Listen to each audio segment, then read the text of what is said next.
Hello, everybody. This is Eliakim Cohen back with Torah through truth, truth through Torah. Today, on the special yortzeit of the Kotzker Rebbe, we are going to do 7 unbelievable quotes from the Kotzker. Rav Menachem Mendel Morgenstern, probably my favorite of all Hasidic Rebbes, for one reason. I'm going to read you a little bit about him, and then I'll add in the part that I love the most. Rav Menachem Mendel Morgenstern, born 1787, passed away 1859 on this day, the 23rd of Shvat, was a legendary, reclusive, and acerbic leader of Polish Hasidic Jewry. Sorry, the 22nd of Shvat. He never wished to become a leader of the masses, yet the more he shied away from fame, the more people flocked to him. And this is literally what it says, that, those who seek greatness, you'll never find greatness. Those who just, plug along, plod ahead, Hashem literally will throw greatness at you. That's what the Kotzker Rebbe basically embodied. A brilliant and insightful scholar who valued the truth above all. That's number one why I love the Kotzkers so much. These lectures are literally called Torah through truth, truth through Torah. For now, I actually just finally found a name for my foundation. I am so excited. I decided on it basically over Shabbos. I'm not going to tell you what it is yet because I already bought the domain name for it, but there's another domain name that's similar that I don't want anyone to have. So in case there's any nefarious, people watching this that'll try to nip me in the bud, I'll hold on to it for a little bit. The Kotzker never published any works. He wrote many manuscripts, but he had them all burned before his death. That's pretty fascinating. Several collections of his sayings have been published, most notably Emes Ve'Emunah, Truth and Faith. He was actually born to a non-Hasidic family near Lublin, Poland. He became attracted to Hasidic philosophy in his youth. He was known for having acquired impressive Talmudic and Kabbalistic knowledge at an early age, and he was the prime prize student of Rav Bonim of Psyche. He was well known for his incisive and down-to-earth philosophies and sharp-witted sayings. This is why I love him the most. He appears to have had little patience for false piety or stupidity.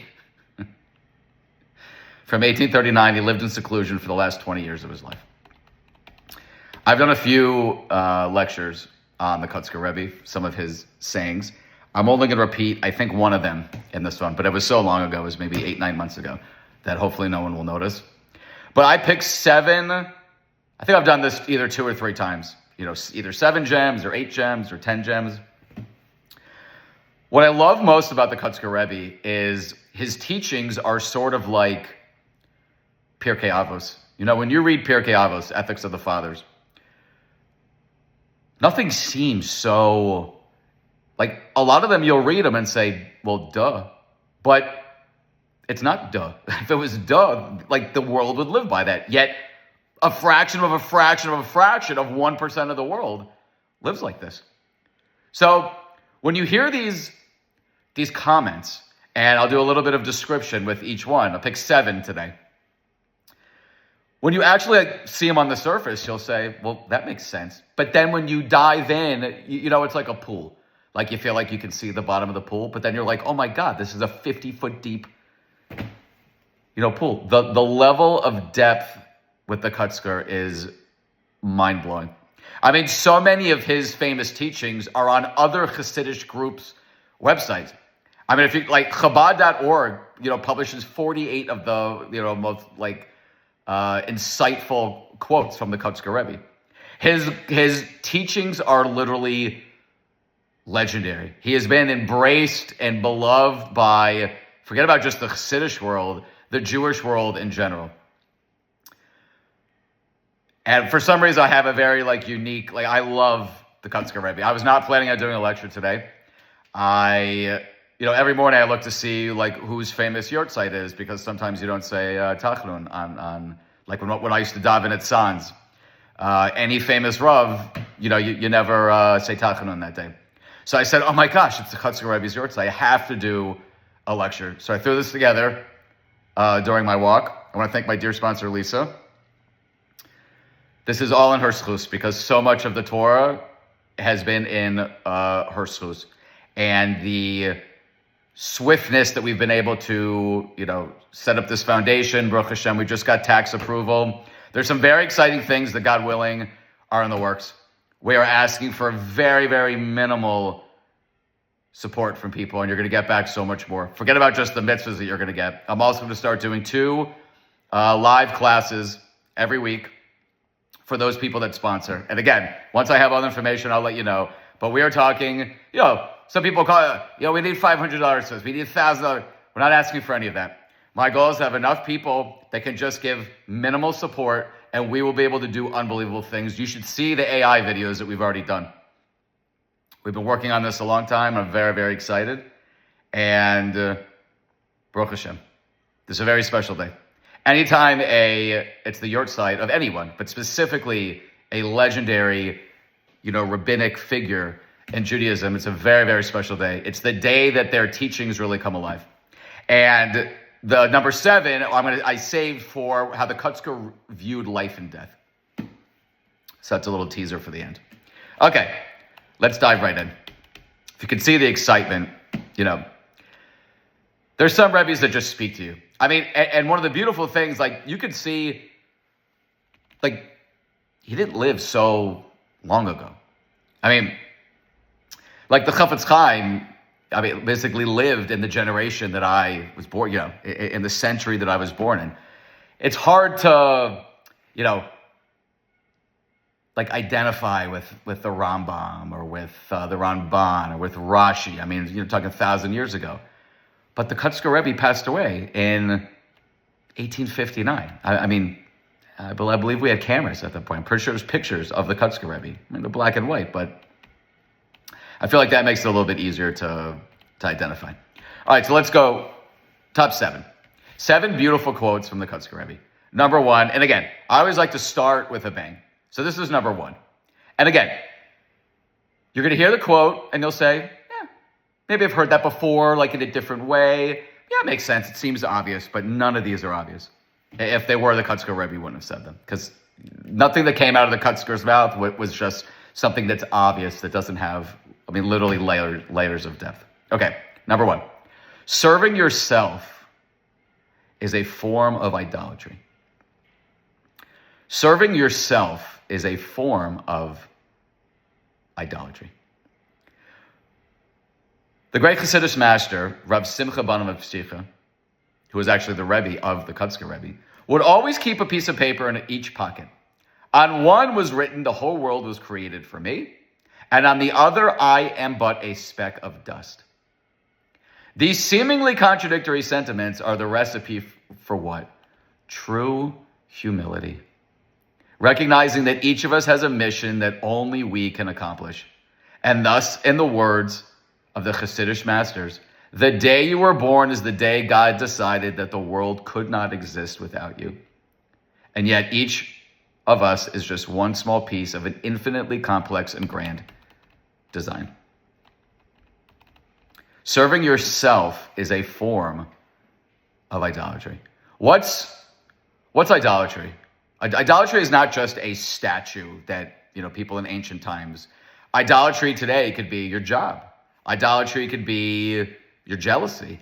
Anything that is basically a concrete barrier between you and God that you have devoted so much time and energy and headspace to is in and of itself a form of idolatry. When you hear someone like Trump talk, it's nauseating. I like a lot of the things that Trump does. Vis-a-vis Israel recently, I'm not a fan of basically anything that he's doing. But if you hear Trump talk, I don't know if there's ever been a human being that is so into himself than Trump. It literally is a form of idolatry. Again, we think of idolatry as something almost cutesy at this point. What kind of an idiot would bow down to a statue thinking that statue could give him any power or help or benefit in life? Yet we see that people think so highly of themselves that what do? When you are puffing yourself up what are you doing? You are deflating Hashem. When you think that your own actions or intelligence or creativity is what is bringing you success or renown, what are you doing? You are removing Hashem from the equation. Idolatry is basically a removal of God from the equation of your life. So the Kotzker Rebbe's own Rebbe, he'd have one piece of paper that said what? The world is created just for me. Unfortunately, some people have such false humility that they literally think that they're nothing, when in fact, Judaism teaches the opposite. We say this on Yom Kippur. The day you were born is the day God decided the world could not exist without you. Every single person in this world, no matter how despicable or useless you think they are, were created, but B'Tselem Elokim, in the like in the shadow of Hashem, and the world cannot exist without them. It's like a car. You see the car. Certainly the world can't, car can't exist without the engine. Yet a car also can't exist without the rear view mirrors, without the little electrical thing that you don't even know what it goes to. So yes, you see the world right now. You see some people have, significantly more influence and popularity and respect than others. But every single person in this world is a critically important, cog on of the wheel. Why was Adam created last? Adam was created last. Why? In order for the ego to always be deflated. So that if man pumps themselves up, they're told what? Even a mosquito was created before you. Every single thing in creation was created before the human being, except for the human. Everything was created first, and then the humans were created. Then Adam and Chava were created. To remind people what? Don't be haughty. You didn't even come before the mosquito. The little ant that you step on was created before you. That's what it says in Tractate Sanhedrin. It explains the reasons for Adam's creation on the eve of Shabbos. The Gemara in Chulin makes a drasha that says what? Rava states, greater is that which is written about Moshe and Aaron than what is written about Abraham. Why? What did Abraham say? I am but dust and ashes. Right? While Moshe and Aaron said what? We are nothing. Right? Nothing is less than dust and ashes. The humility of Moshe and Aaron thus surpassed that of Abraham. I mean, it seems like a ticky-tacky, which one of our, forefathers was more humble? But again, dust and ashes is very, very lowly, but nothing is even lower than that. This is literally how Moshe and Aaron viewed themselves. The two, perhaps, greatest Jews that ever lived. I mean, what does it say about Moshe? There'll never be a prophet again like Moshe Rabbeinu, ever. Not Mashiach, not anyone that comes after, no one. What about Aaron? The entire nation mourned Aaron. He was Ohev Shalom, Rodev Shalom. He loved peace, he pursued peace. And they said what? They literally, not just said, it wasn't false humility. They lived with the cognizance that they are nothing, meaning they didn't have a big role? No. Meaning compared to Hashem's greatness, we literally are nothing. What does it say in Jeremiah? Let not the wise man glory himself in his wisdom, neither let the strong man glory himself in his might. Let not the rich glorify himself in his riches, but let him that glorify himself glory in this, that he understands and knows me, that I am God who exercises love, justice, and righteousness.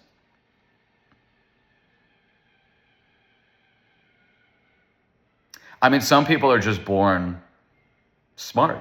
I mean, there's just some people that you can see it when they're a young child. They're just very, very bright. Other kids they have such a hard time. They basic things just elude them. Some people are just born very strong. I mean, again, you can see a lot in just kids. There are some kids that are just, How about riches? How do riches come? Hashem decides on Rosh Hashanah exactly how much your profit is going to be for the year. So what are you getting a big head about? Why are you serving yourself? Why are you bowing down to yourself? Why are you inflating yourself, thus pushing God farther and farther from your life? What does it say?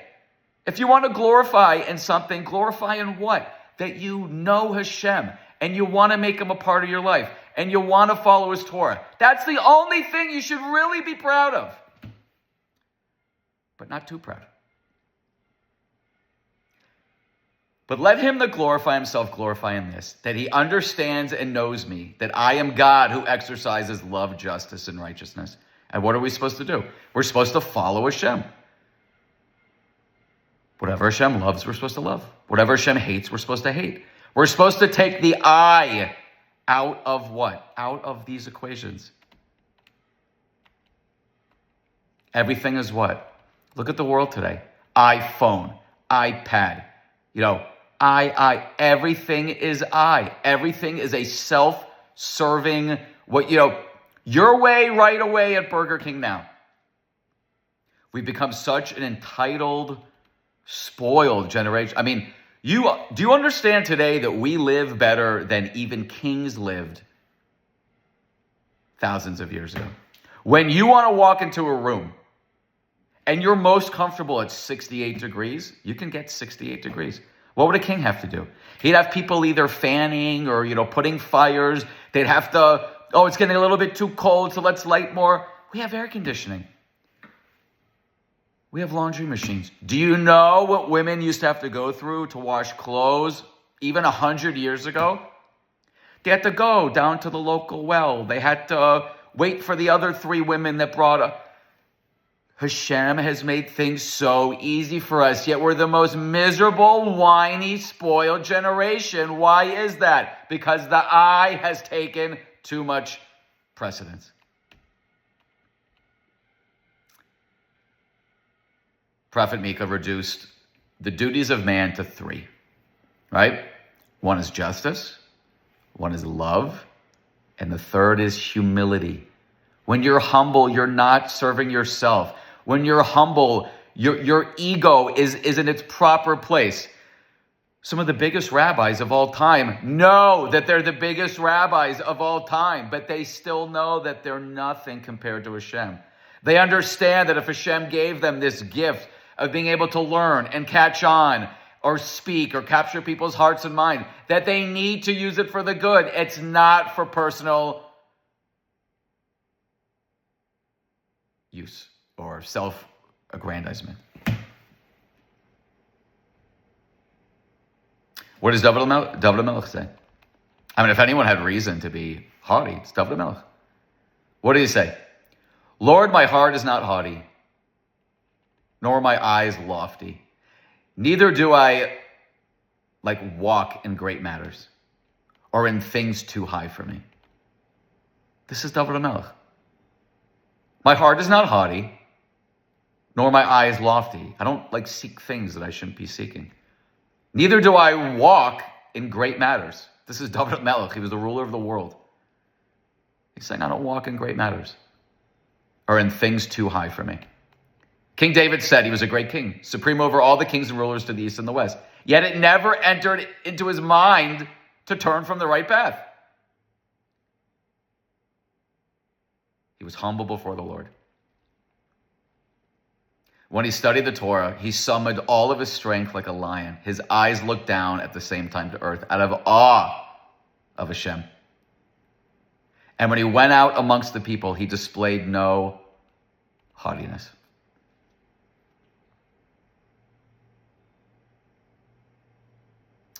It's a famous video when, what was his name? Saddam Hussein, Yamach Shema, when he became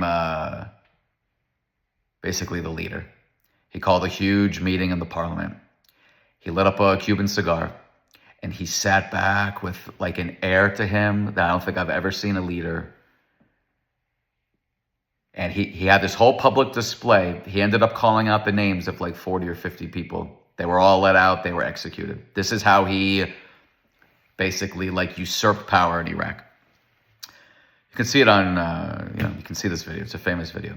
But if you look at his face, if you look at how he's sitting, if you look at how he's puffing the cigar, you see, if it was like a cologne, it would be, oh, the haughtiness. That was the look on his face. And David HaMelech was the biggest, greatest king ever. And look at his words. My heart is not haughty. My eyes are not lofty. Neither do I walk in great matters or in things too high for me.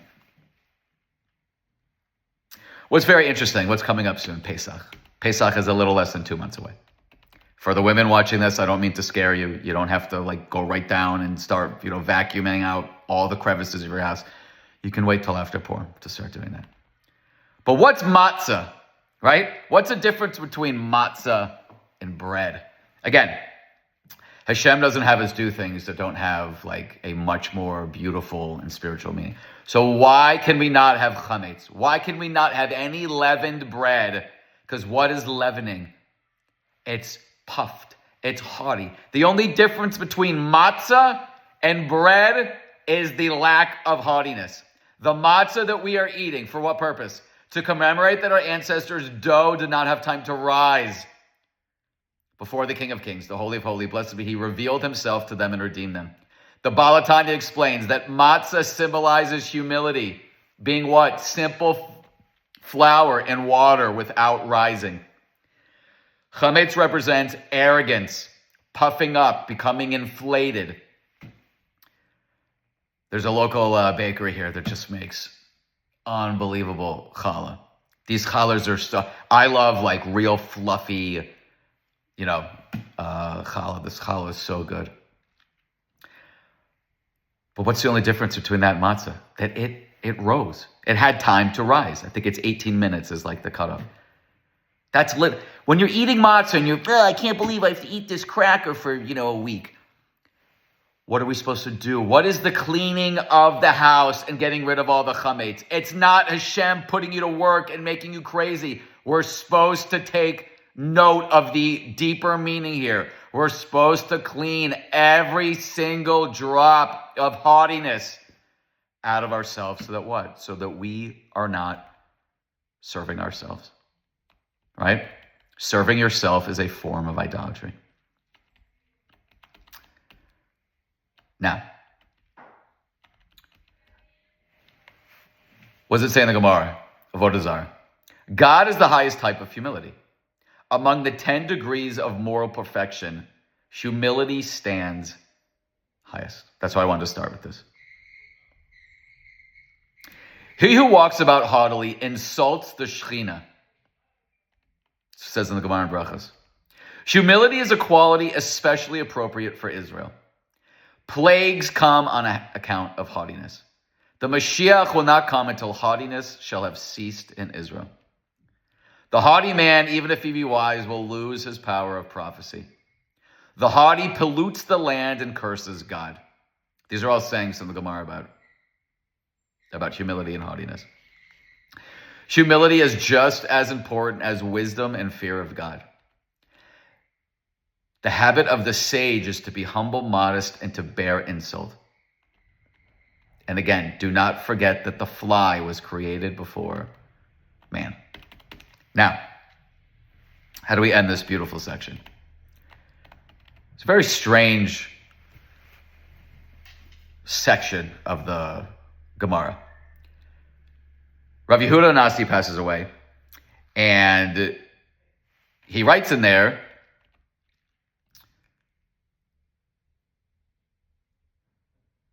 his colleagues proclaimed about him that the age of humility had come to an end. All right? Over a century later, the Babylonian sage, Rabbi Yosef, offered a correction. He said, don't say humility has died because I am still here. Talked about this a few times. So the Gemara says that Rabbi, who compiled the entire, Mishnah, died. And with him, humility died as well. And then 100 years later, one of the top 2 biggest rabbis of the time said, don't say humility has died because I'm here. can see isn't that the opposite of humility? I mean, isn't saying, I'm here, I'm humble, the opposite of actually being humble? It's important to note that Rav Yosef was a great sage whose teachings are recorded in a number of places in the Talmud. Yet despite his great scholarship achieved in learning and teaching Torah, and despite the lofty Torah knowledge that he had attained, we are taught that Rav Yosef became blind, and as a result of his illness, he forgot all of his Torah. Imagine the biggest rabbi today becoming blind and forgetting all of his Torah to the point where, a 3-year-old child knows more Torah than him. In this light, we can understand Rav Yosef's point. He's not saying, I'm humble, and therefore the trait of humility is not ceased, since humble people still exist in the world, because that is clearly the opposite of humility. Rather, he was saying, don't say that there cannot be a humble person around anymore, because look at me. As long as I'm around, people could look at me and see what can happen to a person. Let them see that a person could be the best Torah scholar, learn a vast amount of Torah, teach countless students, and yet forget it all, if it will be the will of God. One who truly gets this point will become humble, or at least will likely become humble. The key to humility is realizing that everything we have is a gift, and it can all be lost at any given moment. Okay. That was number 1. This is number 2. If a person maintains his faith when he is in trouble and sees no solution, is his faith true? What choice did he have? But if a person has all that he needs and still chooses to place his trust in God, that's true faith.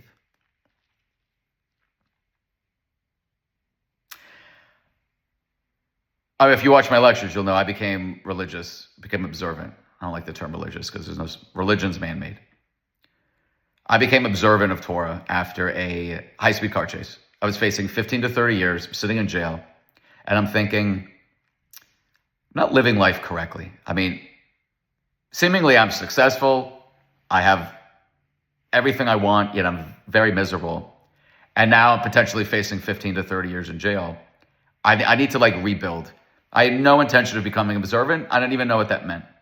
But I wanted to understand why, from the outside, everyone thought I had it all, yet from the inside, I was so miserable and so detached from any sort of meaning in life. So I said, where do I start? And I said, since I come from a observant background, my grandparents, great-grandparents, I will go to an Orthodox rabbi and I'm going to start meeting with him. And that's what I did. Was I forced to become observant? No. Was it helpful to me that I had such a jarring shake in life? Absolutely. Had I not had that, do I think I ever would have? I don't know, probably not. But that's different than what the Kotzker Rebbe is saying here. He's saying what? If a person maintains his faith when he's in trouble and sees no solution, is his faith true? Meaning what? You're literally out of options. You're totally and utterly helpless. Every human or organization or whatever has let you down. You literally have no hope. At that point, you then throw all your hopes and all your, desires on Hashem. Is that really having truth faith? No, you didn't have a choice. When I was in jail, I had a choice. I could either continue to live like I was living. I didn't have to become an observant Jew. But that's different than this. When you are out of options and then you say, you know what, I'm going to turn to you, Hashem, now. Is that really true emunah? Is that really true trust? No, you literally were out of options. There's one life raft left, and you grabbed it. What is real emunah and real bitachon? When you seemingly have it all, and you realize that you did not acquire any of that everything was a gift from Hashem, and you will lean on Him and depend on Him even more. That is what the Kotzker Rebbe is saying is true faith and trust in Hashem. Again, if a person maintains his faith when he is in trouble and sees no solution, is that really true faith? What choice did he have? Again, your only choice left was the life raft that is Hashem. Is that, again, Baruch Hashem, that you turn to Hashem and not to, oh, maybe like the church can help me, or, again, Baruch Hashem, you turn to Hashem. But you're out of options. When you have all that you need and you still choose and understand that everything is dependent on just Hashem, that is when you're really starting to get it. This person writes, I was recently speaking with a friend of mine, Barry Stein, about my father-in-law, Rabbi Singer, who has been in the hospital for the past 4 months and is in need of a refuah shlema. Barry told me that in every conversation he has had with my father-in-law, Rabbi Singer would ask him, what tune are you thinking about now? A Jew has to have a niggin, a song, in mind, because a Jew always has to be besimcha. How does that tie into what we're saying? When you understand, no matter what you have, like Rav Yosef said, it can all be taken away in an instant. We have the greatest Torah mind of his generation, and he literally went blind and lost every drop of his Torah learning until his student, basically taught it back to him, until Abaye taught it back to him. Rabbi Singer asked this person, what tune are you thinking about now? A Jew always has to have a song in mind, because a Jew always has to be besimcha. When is somebody truly happy? When they realize that Hashem is with them every second of every day. When they realize they're never alone. When they realize Hashem is, forget about a good option, the only option. Not when he takes everything away from you to get you to the point that you realize you're stuck and there's nothing else left but Hashem. But when you think you have the options, when you think you have those successful 401k, or you just got the job promotion and you think that you're protected, you think that you're safe, you think that you don't have to worry, when even then you realize that Hashem can just turn that switch off in a second. When you still are davening from the bottom of your heart, when you still know that Hashem, every second of every, day of your life is intricately involved, and he is the only one that you can turn to. That is really true emunah and trust.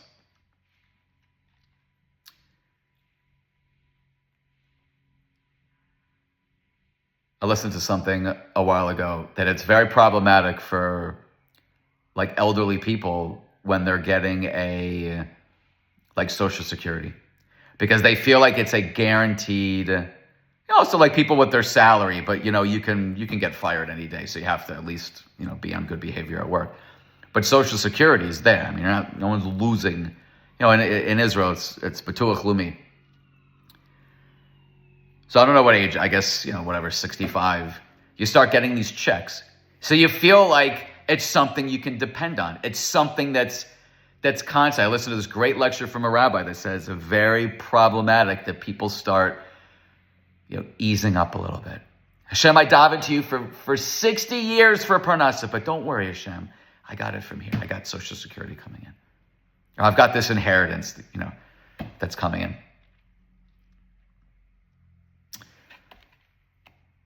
What does it say?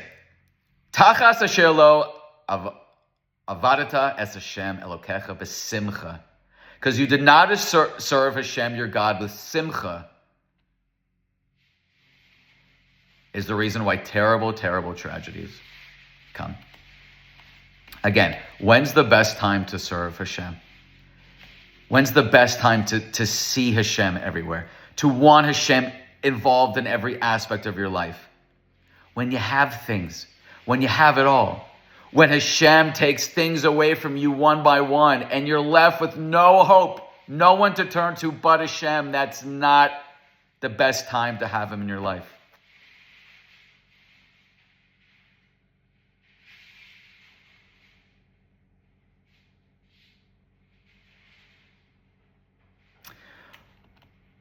Rav Chana from Alexander explains that the Torah introduces the concept with the words tachas.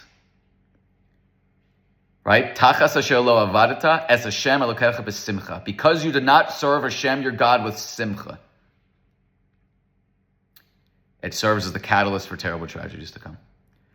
So Rav Chanuk says, the word tachas, it's simply translated as because you did not serve Hashem, your God, with simcha. Onkelos translates it as in exchange for. However, the word literally means underneath. Moshe is telling us that the cause for not serving Hashem with simcha is because we have something tachas. We have an underlying cause which prevents us from experiencing the simcha of serving Hashem. How can one be happy when there's so many life challenges? Rabbi Singer would often say, just look at all the good you have in your life. You can breathe, speak, walk, and talk. There's so many reasons to be happy. This lesson really made an impression.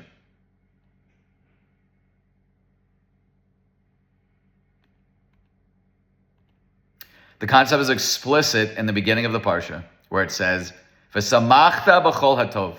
You shall rejoice with all the good that Hashem has bestowed upon you. Again, you got that car you've always wanted. There's a guy on Facebook that, he got the car of his dreams, and he's very thankful for it. But the way that he posts it, I'm not going to say what car it is, because maybe his whole post just rubbed me the wrong way. It was like a very nice car, so it's like, you're not supposed to dangle things that, 99.9% of the world aren't going to have. So that already rubbed me the wrong way. You just, you have something nice.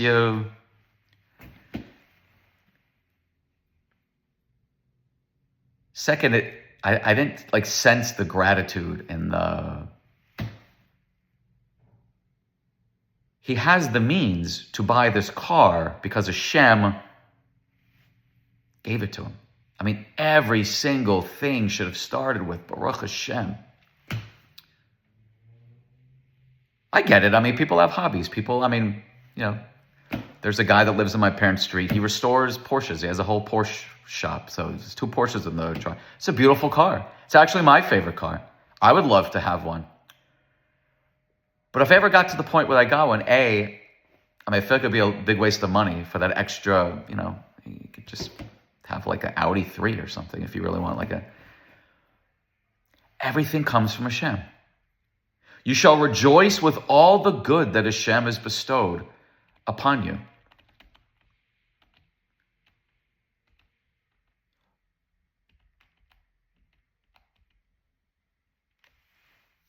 Rabbi Nachman of Breslov says you're basically supposed to put an amount on the things you have in your life to show how blessed you are. If you could have a deeper connection with all the good that you have, you wouldn't ever get to the point where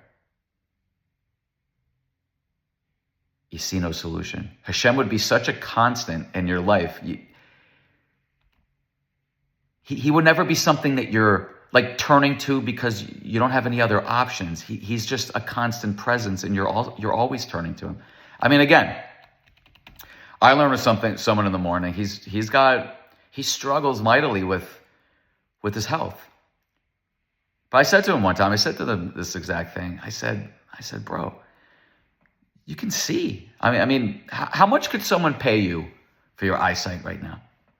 Nothing. Okay, you've got problems, walking, but you can still walk. I remember one time I did a post, it was probably 2 years ago. There's a man who I daven with at Sands that, I don't know maybe it's cerebral, but whatever, he has crutches in 2 hands, and both of his legs are tilted out a little bit, and I counted exactly how long it took him to walk from the coffee tea station through the lobby back to the shul. I can't remember what it was. It was something like, I don't know. I think it was like 1:57 seconds. And then I counted myself. I actually saw how long it took me, and it was like, I think like 9 seconds or something. So the gist of my post was like, shame on me. That was the gist of my post. Shame on me that I'm not just spending hours and hours every day literally going through the endless amount of blessings that I have. But even something so simple, just the ability to walk. I have a friend that was paralyzed a few years ago. Watching this man, it literally, it shamed me, and then it flipped my perspective, hopefully forever, on just something so simple as again, walking. Listen to a great lecture today about entitlement. People always complaining. Again, we're living in a generation that has more than anyone in history. Again, you come home, it's freezing out. You want 78-degree weather because that's what makes you feel warm and toasty. You can get it. Kings couldn't do that. Kings had to tell 8 servants, okay, put a little more fire in that, put a little bit less, fan me a little bit more in the summer. We don't even have that. We have it so much easier. Look at the misery of the generation that we live in. It's because of what? We don't thank Hashem enough. We don't live with the reality that Hashem is with us every second. If a person has all that he needs, and again, that's another thing that people need to do. What do you really need? Do you need the 5th vacation? Do you need the Porsche? Do you need... What do you really need? Why do we live in a sukkah for 7 days out of the year? So that Hashem shows you what you really need. What you really need in life is what? The Torah, your family, but specifically the connection with Hashem. Okay, number 3. This one's, again, why I love the Kotzker Rebbe so much, because, again, none of these might seem like they're so... Listen to this one. This is really, really powerful. Why do you call out to God and beseech that he have mercy on the Bnei Yisrael, on the Jewish people? Better to call out to the Jewish people that they have mercy on Hashem. Wow.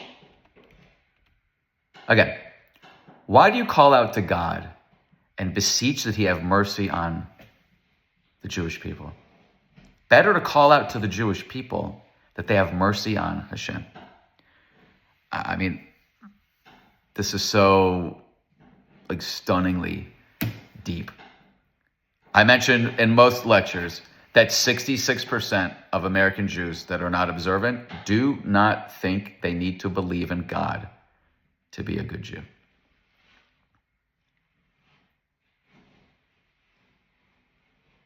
I don't think there's a statistic that I have found more shocking, revolting / sad ever. 66, that's 2/3. 2 out of every 3 Jews that, are not observant don't even think they need to believe in God to be a good Jew. I get if someone says, okay, I don't need to follow the Torah to a T to be a good Jew. That also is ridiculous, but at least it's somewhat in left field. This is so far out of the pack, as we say in Boston. 2 out of every 3 Jews that aren't Torah observant don't even think that you need to believe in God to be a good Jew.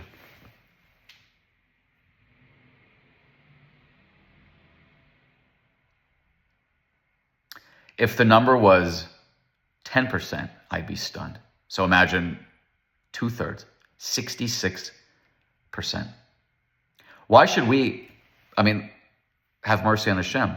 Look at the gift that Hashem gave the Jewish people, and look at what we've done with it. Hashem gave us a Torah, and Hashem gave us a land of Israel.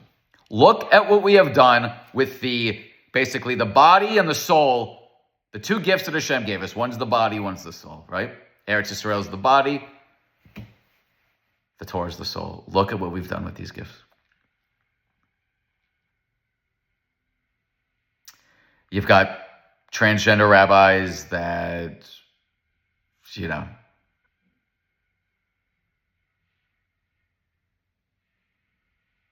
claim that God's, gender fluid. Chas v'shalom, a million times. You have a subset of the Jewish people that basically want to give all of our land to, enemies that would slaughter every one of these people in 2 seconds if they could. Look at the game of telephone that a man should not lie with a man as he lies with a woman. It's abomination. You got people with kippahs at gay pride marches supporting their friends.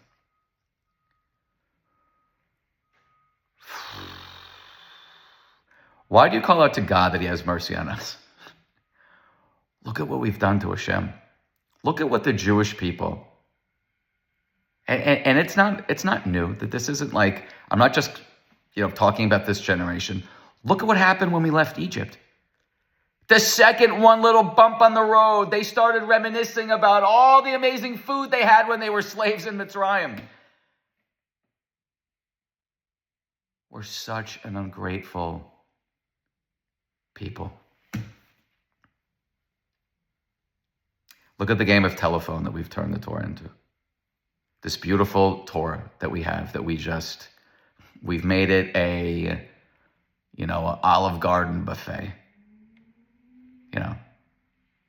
Yeah, we'll do the Pesach Seder. That sounds, my grandparents did it, so I'll do that. But right afterwards, certainly don't mind having lobster.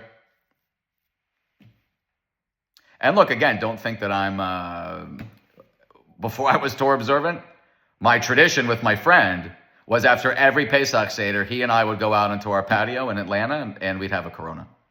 So I literally broke Pesach within the first, we probably had like a 3-hour Seder, 3-hour Seder. So literally right after that, I would go on the patio and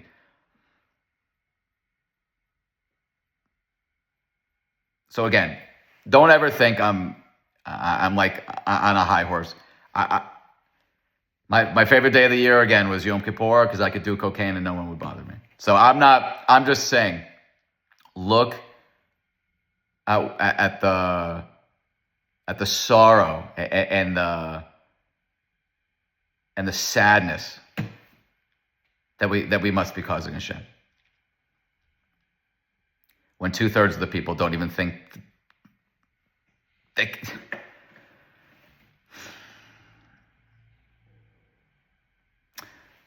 what does it say in Isaiah? This is when the new moon of Av occurs on Shabbos, they read as the Haftorah portion the verse that includes this: your new moons and your festivals my soul hated, they were a burden to me. This is from Isaiah 1:14. Your new moons and your festivals my soul hated, they were a burden to me. The Gemara asks, what's the meaning of they are a burden to me? The Gemara explains, Hashem said, it's not enough for the Jewish people that they sin before me, but in addition, they burden me to reconsider what harsh decree I shall bring upon them. And they're petitioning me to annul these decrees.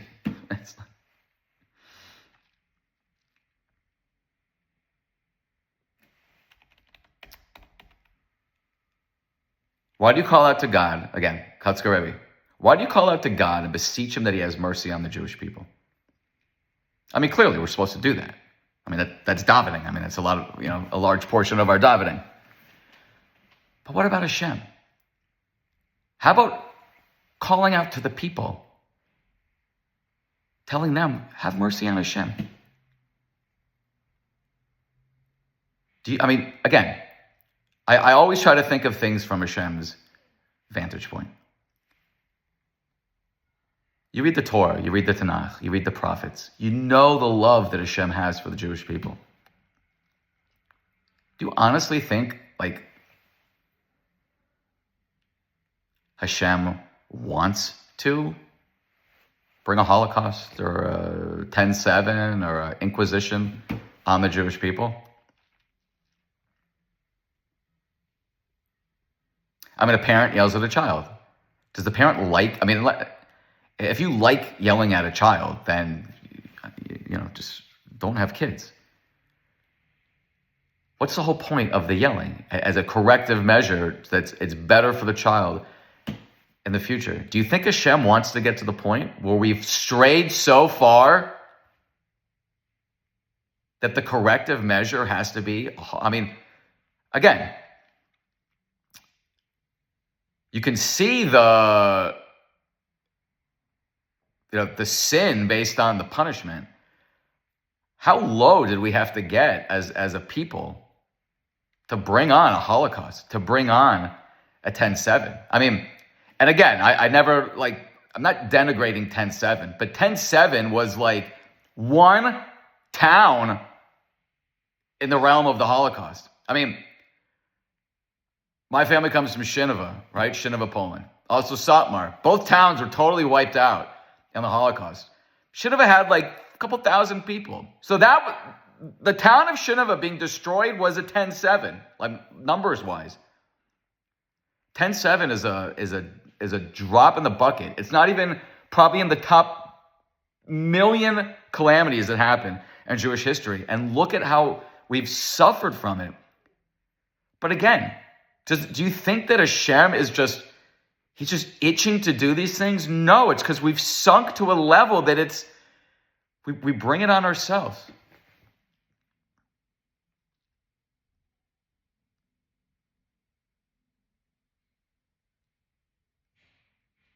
I mean, a good example is like all my drug years, and my parents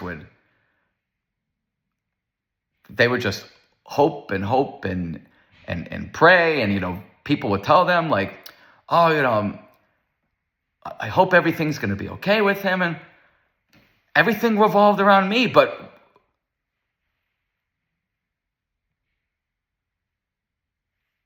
we should be the ones, I should be telling people, should feel bad for my parents. Look at what I'm putting them through. All the sleepless nights. Is he going to come home that night? Where is he? Is he going to end up in a ditch, in an alley,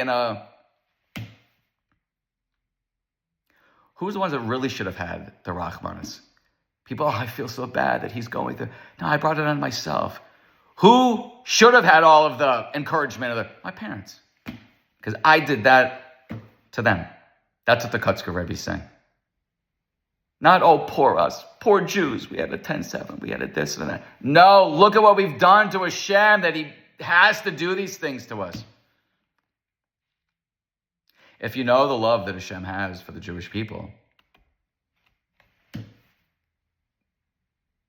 you'd know that this is not what Hashem wants. Especially if you read the Torah. You read Parshas Kisavo. Hashem says all the amazing things that will happen if we just follow his Torah. And then all the calamities that will befall us if we don't. We need to start having more Rahmanas for Hashem. Not just the other way around. Okay. This is the one I mentioned before in one of the past, because I think this is the greatest quote. This is my favorite quote in all of Jewish history. In any Torah, to anything. I think this is the most mind-blowing quote. And it sort of has a counterpart that I'll mention too. All right, this is number 4 from the Kotzker Rebbe. He who doesn't see God everywhere isn't capable of seeing him anywhere.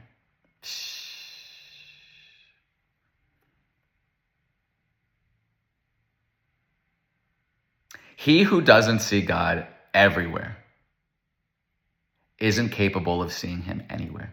Meaning what? God is not, he only appears in your life in the good times. You only blame him in the bad times. It's like the joke. Guy's driving around. He's late for a really, really important interview. And he's at this parking lot and there's no spaces and he's going to be late and the guy is no way he's going to hire him. And he screams to Hashem, God, if you just give me this parking space, I'll, give $18 to Eliakim's new foundation. Immediately a parking spot opens and then the guy looks up and goes, don't worry, Hashem, I got it. But that's life. How many times do we hear, where was Hashem on 10/7? Where was Hashem during the Holocaust? Where's Hashem when I got fired?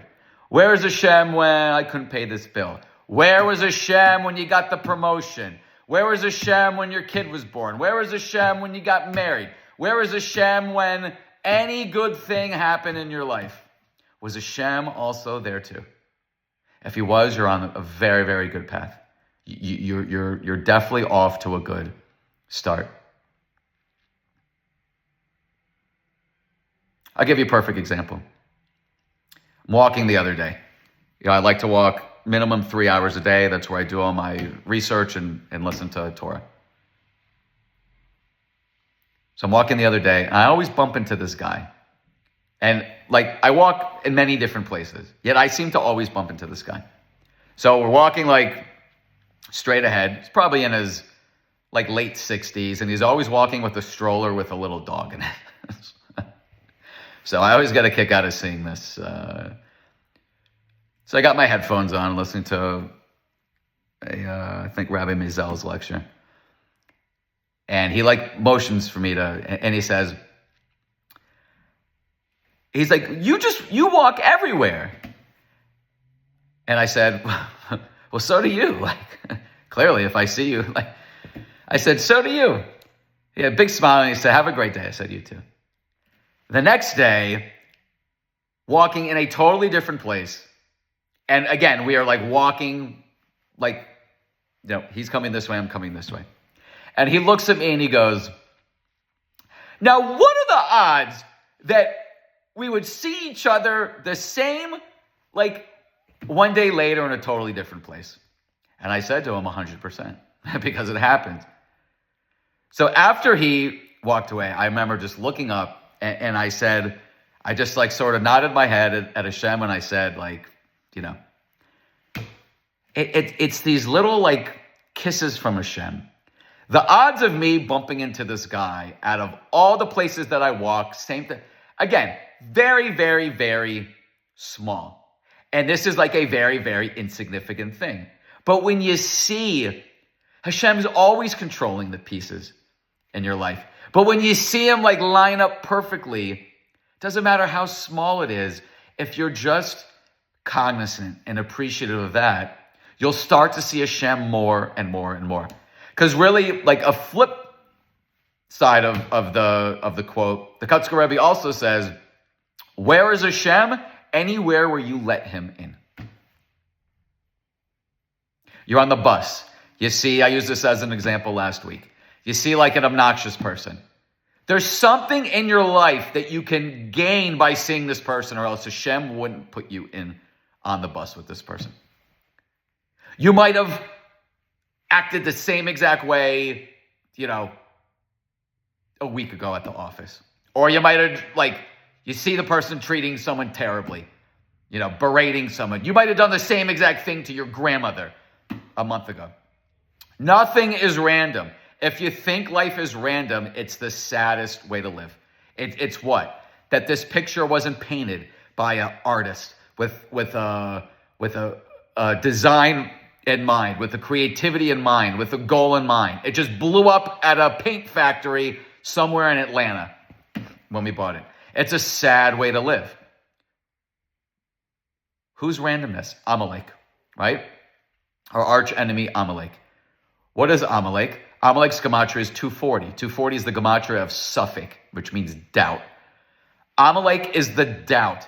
It's the doubt that Hashem is controlling the world. That Hashem is literally with you every step of the way. Amalek is, chance. What are the odds? I got lucky. I'm unlucky in this.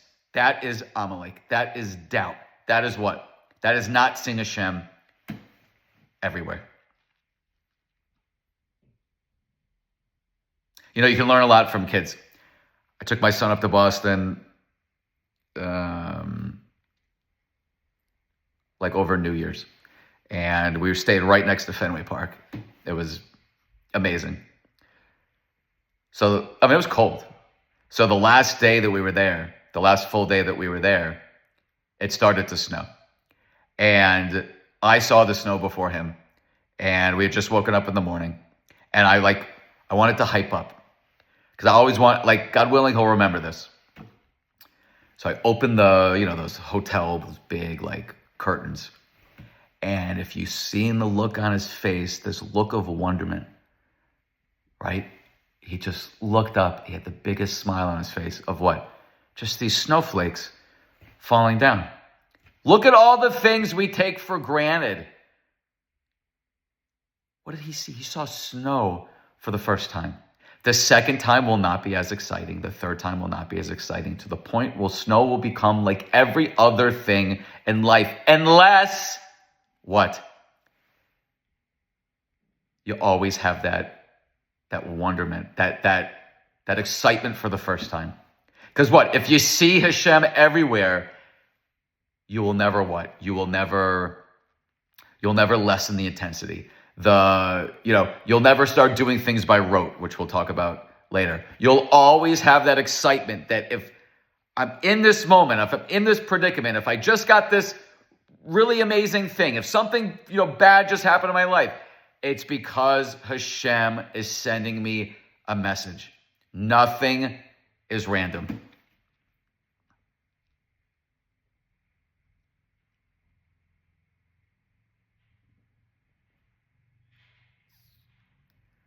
I mean, you have the Kotzker Rebbe and the Holocaust. Kotzker Rebbe lost his wife and 11 children, all 11 of his children. He's in the concentration camp, and then he was on one of those death marches, right? And they actually asked the Kotzker Rebbe, what he missed the most.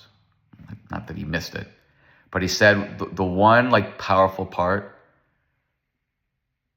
he had his shaved head and his number on his arm. He was just every Jew was equal. He said there was something so profound and so powerful there.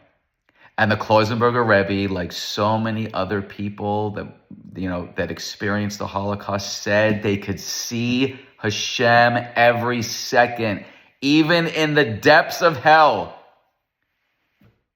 They saw these little nonstop miracles in their life.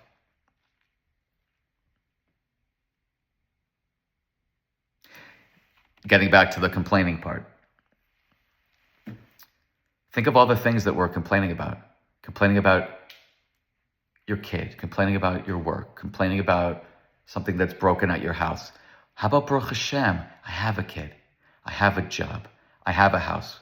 Again, all the things with the Kotzker Rebbe basically lead back to the same thing. He had such a clear vision and path to Hashem, maybe unlike any other Rav that I've ever learned about. All of these things basically go back to the same thing. He just had such a humble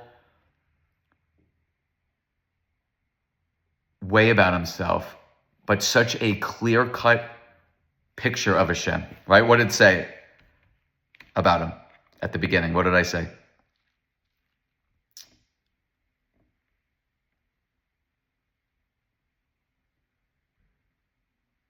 He was well known for his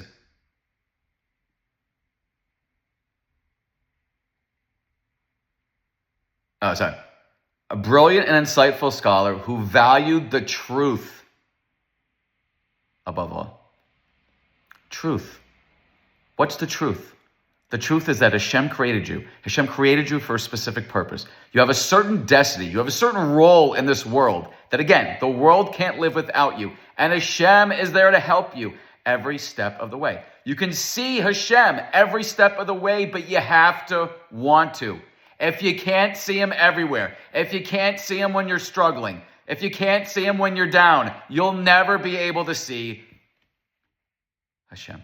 He has to be a constant, consistent presence in your life.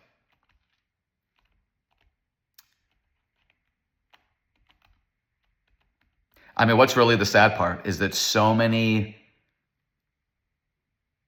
people outside of the Jewish world can see this about the Jews. They see this bond, this connection to Hashem that no one else has. They see this miracle that we are just as the Jewish people. How about Mark Twain? Mark Twain didn't like Jews at all. What did he say? His 1899 essay concerning the Jews, that's the essay, highlights the remarkable survival and impact of the Jewish people. He famously states, all things are mortal, but the Jew. All other forces pass, but he remains.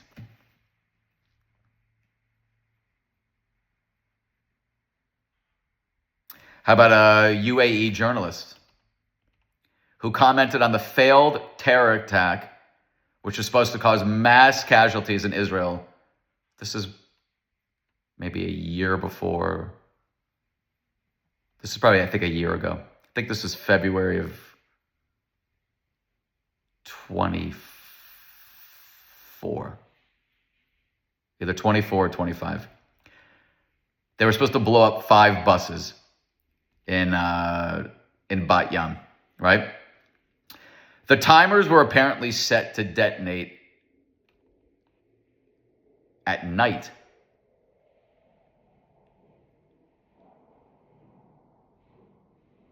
Timers were apparently set to detonate at night instead of 12 hours later in the morning. The bombs exploded and destroyed 3 empty buses at night. They were supposed to blow up in the morning when everyone would have been on the buses. This is what this Amjad Taha, this is what he posted on Twitter. When God chooses to protect you, he bends time itself, turning AM to PM.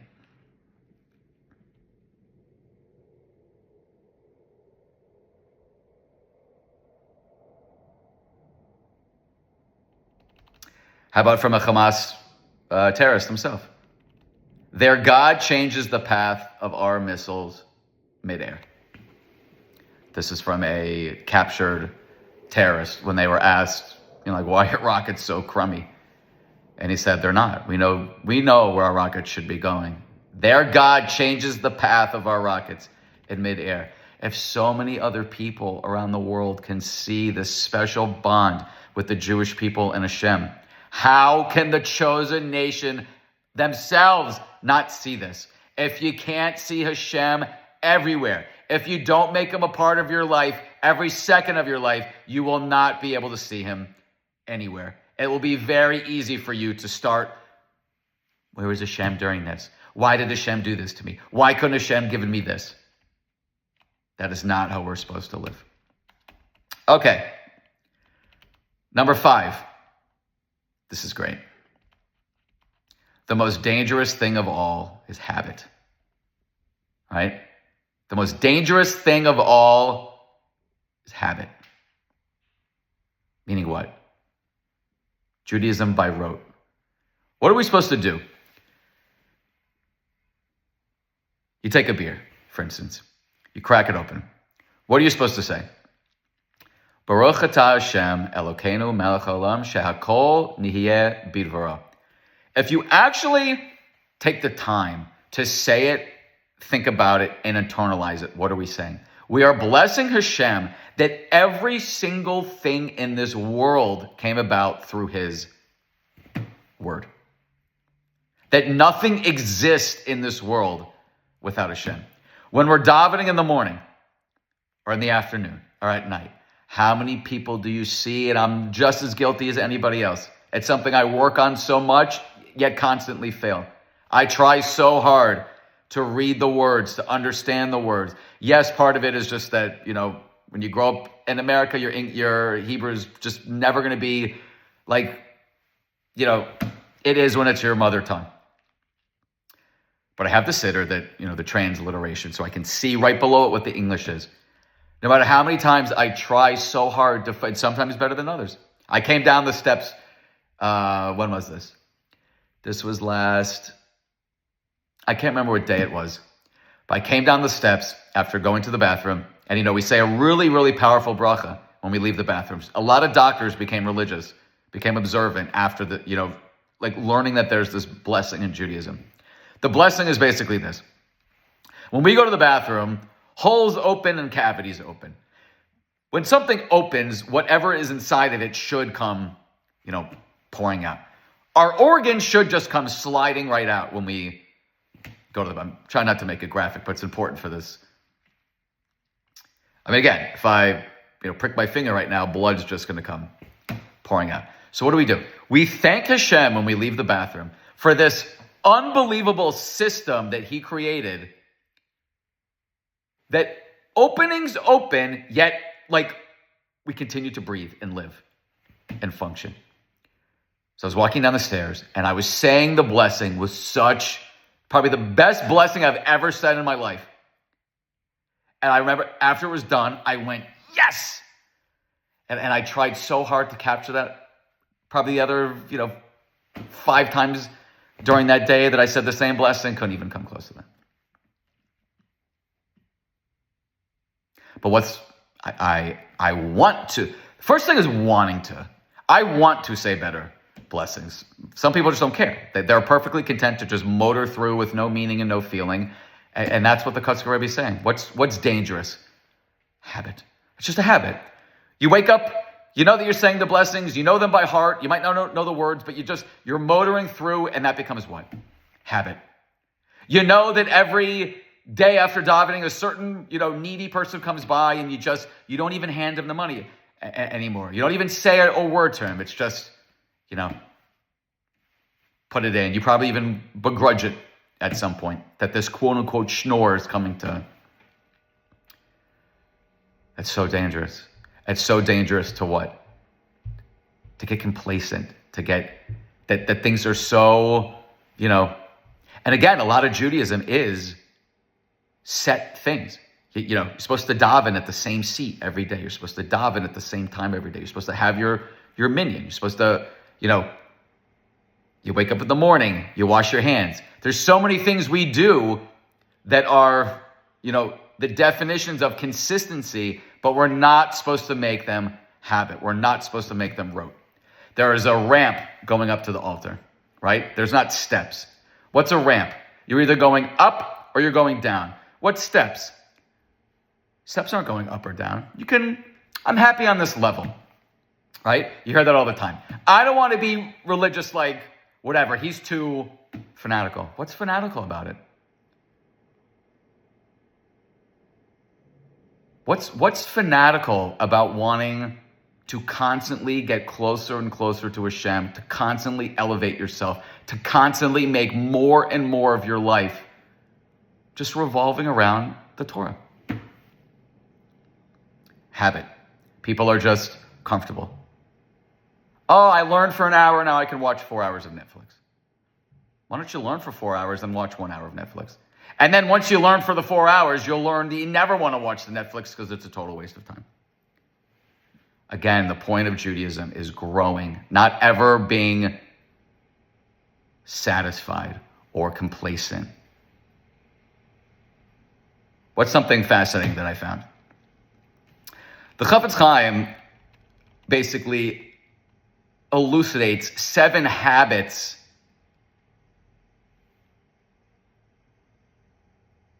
for why people speak Lashon Hara. The Chafetz Chaim is the most known rabbi in world history for his obsession with trying to get people to use every word that comes out of their mouth carefully. You can get to the point where it becomes a habit to just speak negatively about certain people, certain organizations, and Judaism. So I'm going to go through the 7 because I found this to be very fascinating. 7 reasons why people get so caught up in Lashon Hara. And the letters of what I'm about to say literally spell Kol Gehenna, which means all hell. Why? What does it say? That life and death is in what? In the power of the tongue. The tongue is like a sword, right? Chofetz Chaim, his entire focus in life was to get people to understand the value of speech, to get Jews to not waste words, specifically not to injure with their words. So listen to this, speaking of habit. And again, someone's name might pop up and you can't help yourself. You've become so addicted and used to, and it's like, it's habit at this point. You just start spouting off about this guy, literally killing him with your words. So what does he say? Number one, kas, anger. Someone who gets angry a lot and very quickly easily falls into the habit of speaking lashon hara. Why? Because once he's been taken over by his anger, he simply can't hold back and control what comes out of his mouth. Number two, leitzonis, which means mocking. Once a person becomes a leitz, a mocker, who's what? Everything's a joke. Sitting around, joking around all day, always gotta be the, I was like this a lot in college. Because Baruch Hashem, I have a good personality, very witty, very funny. And it's hard sometimes to I have such a good zinger, but what? Probably gonna hurt someone's feelings. What am I gonna get? A few seconds of laughter. Eliakim, you're funny. What is it? Again, Hashem gave everybody very, very strong, qualities and also things that they need to stay away from, Late son is mocking. Everything's a joke. And nothing serious. This causes people to what? Speak lashon hara. The Chofetz Chaim cites from the midrashic sources that one who engages in leitzanos will not merit to see the Shekhinah. It's important to rid ourselves of this spiritually dangerous habit where everything is just a joke, nothing is serious. Gaiva, arrogance. One who is haughty and full of himself can easily fall into the habit and trap of looking down on others and gossiping about them. 4, Yush, giving up. Many of us have given up trying to keep the laws of lashon hara or anything in Judaism. It's just too hard, right? But what does it say in the Torah? The Torah is not on the other ends of the ocean. The Torah is not up in the heavens. And then what does it say after that? Because if it was, we would have to go across the sea and get it. We'd have to go up to get it. We never have the right to give up trying, to stop striving. We're never going to reach all our goals. But some people, I'll never be able to guard my speech, so just, free for all. Number 5, hefker, abandonment. He's been abandoned by many people. He's seen that this thing, guarding one's tongue, has been abandoned, meaning everyone's doing it. Lashon hara is not even considered a sin because everyone's doing it. And he'll become what? Weakened in his observance. Number 6, nirganus, negativity. A person who possesses this trait looks at everything as if it was done against him. Such a terrible trait. Negativity. And then omer mutter. One who thinks the forbidden is permissible. So again, the most dangerous thing of all is habit. Why is it called a bad habit or get into good habits? What's the point? We're always supposed to be working on. Don't just say I'm an angry person, so I'm destined to X. No, you are given a propensity or proclivity for anger, and it's something you need to work on. Okay, number 6. Kotzker Rebbe gems, number 6. This one's great. There are not enough sacks in the world to contain the wily arguments of the Yetzer Hara, of the evil inclination.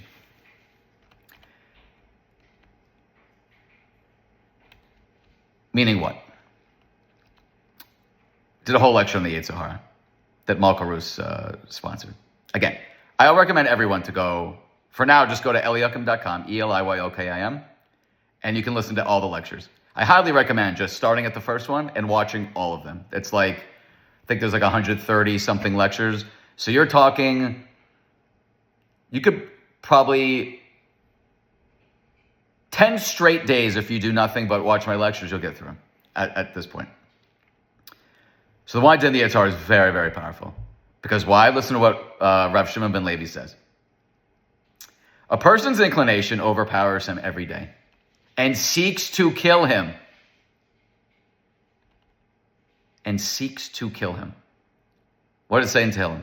The wicked watches the righteous and seeks to slay him. Talking about the Yetzer Hara. And if not for the fact that Hashem assists each person in battling his evil inclination, he could not overcome it. As it stated, the Lord will not leave him in his hand. You have an inclination. It's just like in the cartoons. Remember, you had that nice white, mouse over Jerry's shoulder, and then you had the one with the pitchfork. And the good one's saying, go do whatever, Jerry. And then the other one's saying, no, go put Tom's, tail inside of a, trash compactor. This literally is how life is. You literally sometimes can feel like yourself being just taken to task by the Yetzer Hara, telling you, Eliakim, you just did such an amazing 2-hour lecture. Come on. Go upstairs, watch TV, have a beer. No, we don't do that. The Yetzer Hara is trying to what? The Yetzer Hara literally, its task in this world. And again, the Yetzer Hara was created by Hashem for a specific task. It is literally designed that we fight this Yetzer Hara every second of every day of our life. The Yetzer Hara wants to kill you spiritually. That is its job. It's given a lot of power. Hashem gives the Yetzer Hara a lot of power. Our job is to constantly be fighting the Yetzer Hara, be cognizant of the fact that there is a Yetzer Hara, and try to overcome it.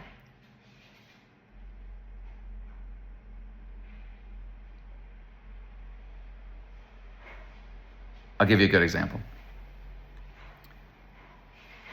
I guess some kid at my son's school just, for some reason, just says potato head. So my son called me a potato head the other day. Not a big deal, but I don't want him to get into the habit of just saying doofy, So I said, please don't say that. It's not a nice, thing to say. I said, big boys don't talk like that. Be a tzaddik, right? So my mom told me he was just about to call her a potato head the other day, and he stopped, and she said, oh, your Abba's going to be so proud of you. Is it such a bad? No, it's not the point.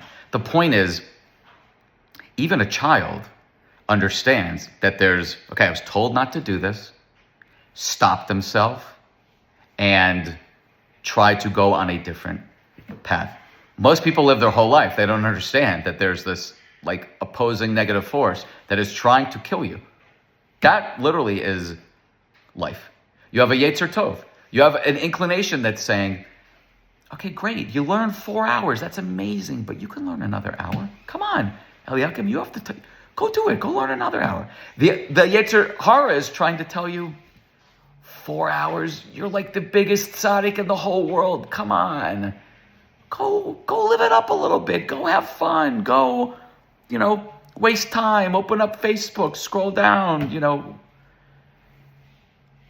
Every second of every day, there is a battle.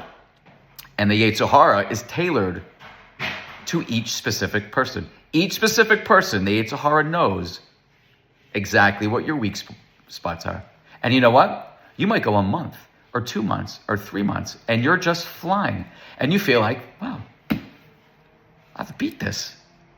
This area of my life, I no longer have to worry about. And then the second you let your guard down, Yetzer Hara might say, okay, I'll give you another week. And then I'm going to come full force, and boom, you fall to a level that you've never fallen in your entire life. The Yetzer Hara is so powerful that what do we see? The Navi Zechariah foresaw a great mourning in the future, as it states. On that day, there will be a great eulogy in Yerushalayim. Who died? The Yetzer Hara died. A famous Gemara in the Talmud, it's in Sukkot 52a, says, in the time to come, the Holy One, blessed be He, will bring the Yetzer Hara and slaughter him before the righteous and the wicked.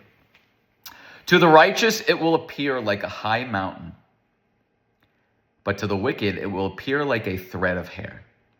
Both will cry. The righteous will cry and say, how were we able to overcome this high mountain? And the wicked will cry and say, how were we not able to overcome this thread of hair?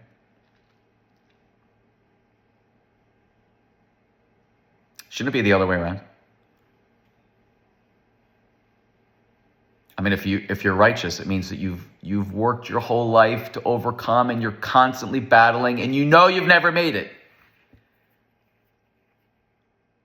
It's like Mike Tyson when he lost to Buster Douglas. I remember that. For some reason, we used to love boxing, and we would order the pay-per-view every. I don't know why. It was just like it was maybe like 2 times a year there was a big boxing fight, but we would always order it on pay-per-view. We'd have like a family, we'd order in pizza and whatever, and I don't know what it was, we just loved like a big fight or 2 a year. So I remember when Mike Tyson fought Buster Douglas, I think it was either 1990 or 91, and he was my favorite, fighter, and I just remember thinking, this guy is invincible. Who's Buster? He's just going to knock him out. And then boom, Buster Douglas knocked him out, and it was like the shot heard around the world. One of the most shocking moments in sports history. That's literally the Yetzer Hara. When you think that you've overcome it, that's when you're at your most vulnerable. The Yetzer Hara is literally tailor-made to you. It's like a fitted suit, Apex Custom with the K, apexcustom.com.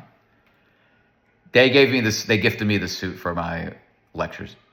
So they have all their, you go to their website, you take like a picture with the camera, and then it literally like every single measurement, it tailors just from this picture, but then you also get to write in like all the specific things that you wanted. Puffy shoulders. I mean, there were 50, 60 different options. I couldn't believe it. I'm sitting there thinking, wow, look at all these things being tailor-made just for me. That is the Yetzer Hara. Your Yetzer Hara, and also what? There's nothing new under the sun. So we think that AI is like this, it keeps getting smarter. It keeps learning from its. Well, so does the Yetzer Hara. The Yetzer Hara realizes, you know what? 2 times in a row I failed. I'm not going to get him. I'm going to come from a different angle. What are we told? Beware of the Yetzer Hara from in front and from behind.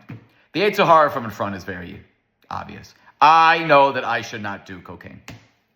Very, very bad for me.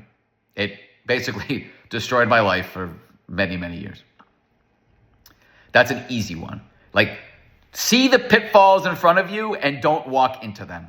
That's easy. I mean, no one looks down and says, oh, look, it's a pothole. Let me fall right into it like a clown, like an idiot. So that's an easy one. But what's this? Beware of the Yetzer Hara from behind. Meaning what? The Yetzer Hara said, you know what? He's become so good at this. I can't attack him from this. I'll get him a different way. I'll get him with his ego or pride or humility. He'll get you from the back end. You're so proud of yourself for learning X amount, or you just gave a great lecture or whatever, and everyone's complimenting you and whatever, and then boom. Yeah, you know what? Maybe those people are right. Maybe I am such an amazing, and then boom, the Yetzer Hara will just come and knock you down, and you've never been knocked down before like that. What's the proof of it's being tailor-made? Beautiful story from the Gemara. Abaye. Right, we mentioned Abaye earlier. His Rav was Rav Yosef, who became blind and lost all of his learning. Abaye literally restored the learning of his Rebbe. Abaye once heard a certain man say to a certain woman, let us arise and go on the road. Upon hearing this, Abaye said to himself, I will go and accompany them to prevent them from sinning. Right? Just a random man and woman are not supposed to just be walking on the road. He went after them for a distance of 3 parsangs in marsh among the reeds while they walked the road. They did not engage in any wrongful activity. When they were taking leave of each other, he heard that they were saying, "We traveled a long distance together, and the company was pleasant company." And they parted. Abai said, in that situation, if instead of that man, it had been one whom I hate, meaning it was a euphemism for himself, he would not have been able to restrain himself from sinning. After becoming aware of so great a shortcoming, he went and he leaned against a doorpost, feeling very, very sad. A certain elder, we know that it's Eliyahu Navi, came and taught him, anyone who is greater than another, his evil inclination is also greater. Therefore, Abai should not feel regret. It should be a realization of his greatness.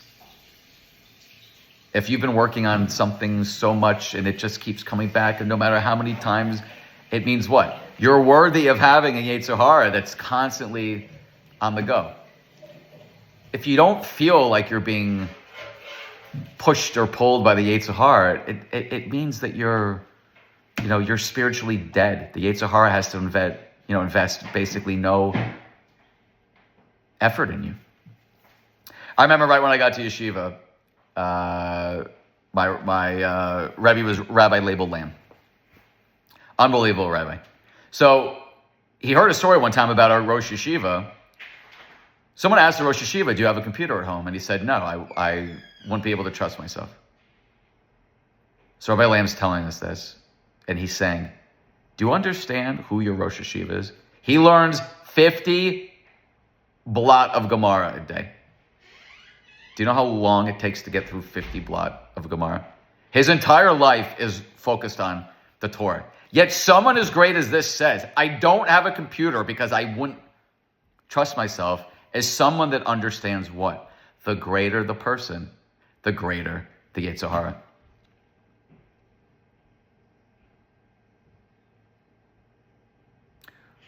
If you're trying to, kill a great enemy, who do you send? Do you send the schlub out of shape, whatever? Or do you send the strongest commando to get him?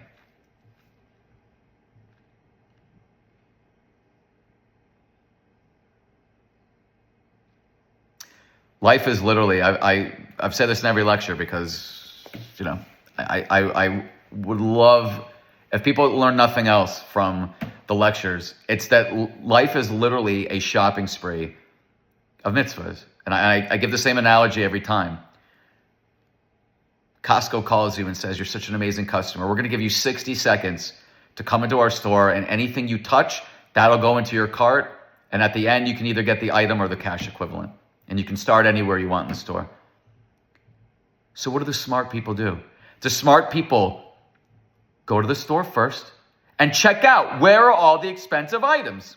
What's the most expensive thing in the store? The new,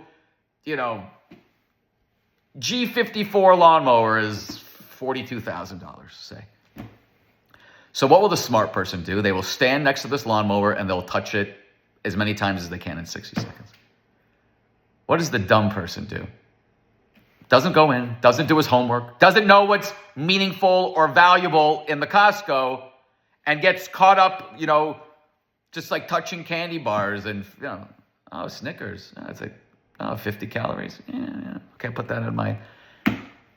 First guy's got $6.2 million of cash prizes that he puts in his cart. The other one has $80 of candy bars. That's life.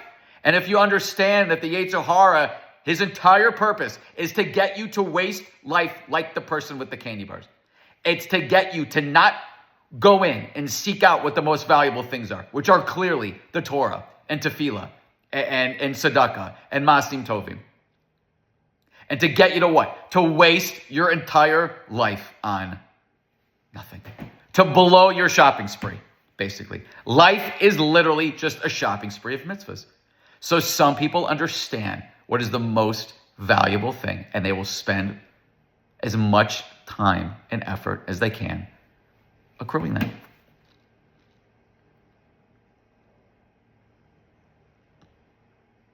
It was like a camp. I went to Camp Manitou growing up. So I went with my brother for 1 year. My brother's 6 years older than me. So during Color War, there was capture the flag type thing. And there was the 50-point flag. No one in the camp had ever captured the 50-point flag. And the camp was old. So, it was why? Because the camp was guarded. The 50-point flag was guarded the most. The older kids would guard the 50-point flag. The 25-point flag was for... So I was the fastest kid in camp. For my age, my brother was the fastest kid for camp at his age. My brother actually got the 50-point flag. People had gotten it before, but they never were able to make it back without getting caught. My brother actually got the 50-point flag. And he's running back, and then he slipped. I remember him crying afterwards, and I was such a terrible little brother that I was laughing. But my brother got the 50-point flag. It was amazing. You have to understand what you have to go through to get this 50-point flag. You got to go through 75, 80 kids. So what are you doing the whole time?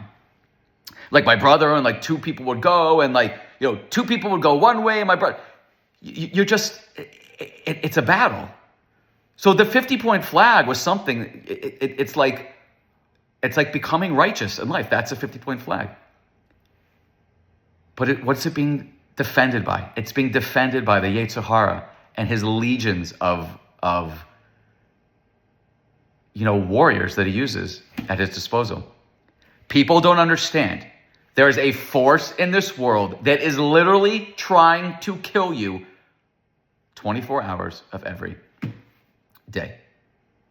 If you don't feel that, it's because you're so close to already being spiritually dead that the Yetzer Hara doesn't need to guard it like the 50-point flag. He can send some little, chubby kid and he'll be just fine. You're doing a good enough job destroying your own life spiritually. I never felt the Yetzer Hara before I became observant. All the Yetzer Hara had to do was give me a little bag of Coke, and I did a really good job of destroying myself. When you feel this constant pull, when you feel like you're working and you're doing great, and then boom, you hit like a roadblock, it's because the Yetzer Hara realizes you're an asset to Hashem, and he has to work overtime. It's not something to get sad about. It's something, the fact that I had this unbelievable bracha that I made the other day, and then the other three were just not as good. I knew that the Yetzer Hara was just, oh my God, Eliakim, we can't let him get that bracha again. I was on such a high. I felt so connected to Hashem that the Yetzer Hara had to work overtime. It's literally trying to kill you spiritually every second of every day. Now, speaking of death. On the yurt site of the Kotzker Rebbe, the wondrous teachings of the Kotzker Rebbe, this one might be the most profound. Before his death, the Kotzker Rebbe uttered, "Death is no big deal. It's like walking from one room to a better one." For someone that loved truth and had no tolerance for stupidity, I can't think of a better comment that encapsulates not only the Kotzker Rebbe, but life itself. Why do Jews not put flowers on graves? You will never go to an Orthodox synagogue, an Orthodox cemetery where observant Jews are buried. You will never see flowers there. Unless it's brought by, someone that doesn't know any better. You will never have an observant person bringing flowers. Why? Because flowers wither. Flowers die. What do? We put rocks on the grave. Why? Because rocks are eternal. Rocks don't die. Rocks don't wither. Rocks don't go away. What does Hashem say in the Torah? You are children of the Lord your God. You should neither cut yourself nor make any baldness between your eyes for the dead. We're not supposed to grieve excessively. My wife's yurt site's coming up Friday night. Death is what? Death is going from one room to a much better room. It's going from this world to a much better world. Why didn't Hashem just create us and put us in the much better world? Why do we have to be in this world? So that we can earn it, right? My cousin Ellie Deutsch made an unbelievable analogy about this. We live life backwards. When a baby's born, we are so happy, we are so whatever, and then when someone dies, we are so sad, and it really should be the opposite. Why? A baby's born, it's what? Jewish baby comes down to this world. It's born, it's what? It's a pure soul leaving heaven, under the throne of Hashem, leaving perfection. It is a perfectly clean, let's just say white, like a brand new white shirt that you just put bleach on, whatever. It's a pristine soul that comes down to this world. And everyone just so happy beyond words. It should be the other way around. We should be so sad for this soul that it's now coming into a world where it can do what? It can sin. When someone leaves this world, when a righteous person leaves this world, like the Kotzker Rebbe, and people are sad, and we mourn, but it should be the reverse. What's the analogy that my cousin mentioned when we did a live stream together? You ever seen these movies, though, or like a video of the boat leaving and returning from World War II? When the boat's leaving, right? You have all these wives kissing their husbands goodbye, tears flowing like faucets. Why? Because they don't know if their husbands are coming back alive. What's the analogy? The soul is leaving its perfect world in a perfect state, and it's coming down here.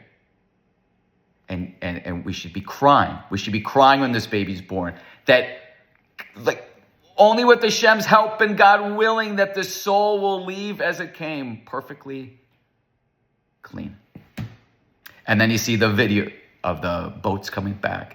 And the women are waiting for their husbands. And you remember that famous story of the guy, he's like, his girl, his wife or whatever, like, he's kissing her on Times Square or whatever. And he's so happy. Why? Because he came back alive. We should be throwing parties when holy, legendary tzaddikim like the Kotzker Rebbe passed away. Why? Because that pure soul left to go back to its home pure. It's like that soldier that came back from war and he's ready to live his new, real life. The Kotzker Rebbe saw this world for what it was. He had this yearning. He had this insatiable desire for truth. He hated stupidity and false piety. And you can see by every single quote that has been studied and analyzed and discussed and transmitted in the 167 years since he left the world. You see the impact that this righteous tzaddik had. And you will see that these quotes, sometimes on the surface, they seem so simplistic and they seem so logical, but if they were, the world would be following it, and we're not.